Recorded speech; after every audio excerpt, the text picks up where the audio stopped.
New details tonight in the investigation of child remains found in the backyard of a Rose Hill home. Police now arresting 2 people in the death of this young girl, Kennedy Schroer. 12 News reporter Roman Campa live in Rose Hill and takes us through this months-long investigation and what we've learned tonight. Roman? Well, Mike, it's a tragic update to an investigation that started back in September of last year, and that was when Kennedy was found buried in the backyard of her adoptive parents' home.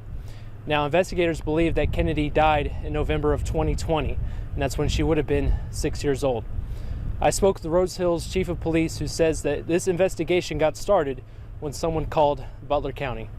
A lot of times we just stumble upon information. Frequently it's the citizens who give us information, and in this case that's exactly what happened. A phone call led officers to a home in Rose Hill. We arrived at the house, and from that interaction we were able to discern additional evidence that this young lady might be buried in the backyard. Rose Hill Chief of Police Taylor Parlier says investigators secured a search warrant and began digging around the property. Rose Hill received help from multiple state and federal agencies. From the beginning, it was a joint effort. These things always are. You could be the NYPD or the Chicago Police Department, you're still going to need help. During the investigation, authorities found a trash bag buried in the backyard.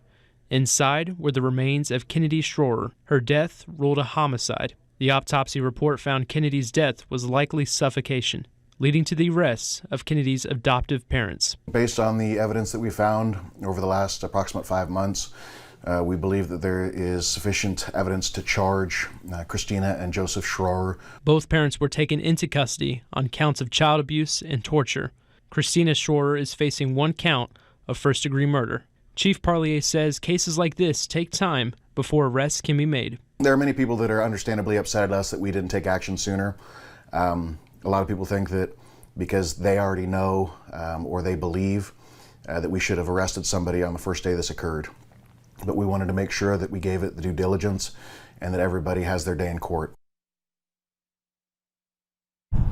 Well, Mike, the other children inside the home were taken into state custody. And as for the adoptive parents, the Rose Hill Chief of Police tells me that they'll face their final judgment in court. Mike?